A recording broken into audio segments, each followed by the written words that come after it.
Ребята, всем привет! Сегодня расскажу несколько мифов и историй из жизни немецкого композитора, крупнейшего реформатора оперы Рихарда Вагнера. Как-то молодой Вагнер отправился в Париж, чтобы завоевать его, но Париж устоял. Не обретя ни славы, ни денег, композитор дожил до того, что вынужден был от отчаяния отправиться в маленький бульварный театрик, чтобы предложить себя там в качестве хориста. Его финансовое положение было столь печальным, что выбирать просто не приходилось. Когда Вагнера стали экзаменовать, обнаружилось, что будущий великий композитор совершенно не умеет точно интонировать. Да и это было неважно, так как у него даже не было голоса. Как-то Вагнер пригласил на премьеру своей оперы «Тангейзер» композитора Джакомо Мейербера. Когда занавес упал, Вагнер спросил: «Ну как вам мое новое произведение, маэстро?» Вместо ответа Мейербер указал на спящего зрителя. «Вон, смотрите сами». Когда же была поставлена опера Мейербера, он в свою очередь пригласил Вагнера. После премьеры он также поинтересовался. На это Вагнер рассмеялся, обнаружив спящего зрителя. «Я вижу, что и ваша музыка повергает слушателей в сон». На что Мейербер тут же ему ответил: «Ах, этот? Ну, этот спит еще с того вечера, когда шел ваш Тангейзер». В 1855 году Вагнера пригласило Лондонское филармоническое общество дать в британской столице несколько концертов. Едва только Вагнер появился в Лондоне, как сразу же подвергся нападкам. В музыкальных кругах прошел слух, что он свысока относится к таким авторитетам, как Моцарт и Бетховен, и мучает их в своих концертах как угодно. Особенно раздражало лондонцев то, что он дирижирует симфониями Бетховена наизусть. Вагнеру сразу дали понять, что это очень неприлично и неуважительно по отношению к Бетховену. И на следующем концерте Вагнер это исправил. Партитура стояла на пюпитре. Успех концерта был чрезвычайный. Знатоки музыки окружили Вагнера и наперебой поздравляли его. «Ведь мы вам говорили, это совсем другое звучание, настоящее бетховенское звучание. С каким совершенством вы взяли темп скерца, как гениально вели альты».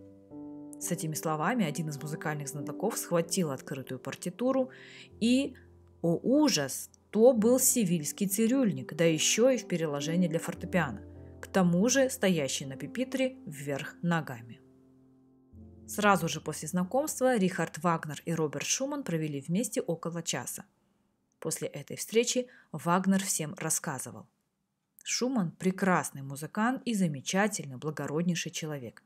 Жаль только, что слишком молчаливый.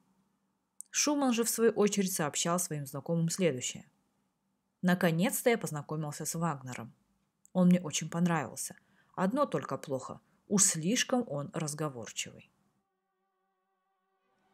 Несмотря на мировую славу и известность, Рихарда Вагнера долго не признавали в его родной Германии. Как-то раз в Вене во время представления оперы Вагнера, сидевшего в зале композитора, кто-то внезапно похлопал по плечу.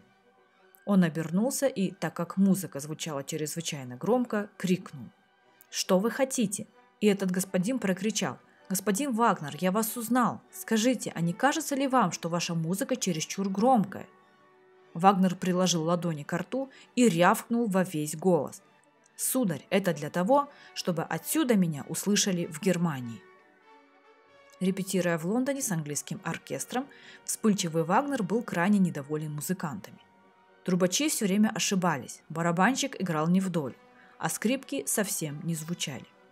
Вагнер вне себя от ярости потребовал от переводчика, чтобы тот сообщил музыкантам следующее дословно: «Если это стадо идиотов не будет играть как следует, я их всех выкину вон». Переводчик, понимающе кивнул и перевел: «Джентльмены, маэстро приносит вам свои извинения в связи с тем, что его музыка доставляет вам трудности.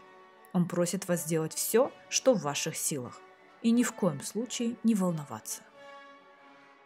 В марте 1938 года фашистская Германия оккупировала Австрию. В 1942 году немецкий военный комендант Вены провел расово-идеологическую чистку веренного ему города. Венскую оперу украшали тогда бюсты великих композиторов. И по сведениям коменданта, в их число беззаконно проник бюст еврея, композитора Феликса Мендельсона. В сопровождении нескольких солдат комендант самолично влез на крышу оперы. Они обошли все скульптуры, ища Мендельсона. Сделать это было непросто, так как больших культурных познаний у коменданта не было. Однако он был физиономист и знал арийскую теорию. Отличить еврея от нееврея было для него расплюнуть. Комендант нашел композитора самым крючковатым носом и самым неарийским выражением лица. И по его приказу солдаты обрушили бронзовый бюст этого еврея на тротуар у театра. Но вскоре к ужасу коменданта выяснилось, что он сбросил вниз не еврея Мендельсона, а немца Вагнера, любимого композитора Гитлера. За эту провинность коменданта отправили на русский фронт. Спасибо, что посмотрели. Если у вас есть какие-нибудь вопросы, оставляйте их внизу и по возможности на них отвечу. Подписывайтесь на мой канал, ставьте лайк, если информация оказалась для вас полезной и интересной. Всем пока!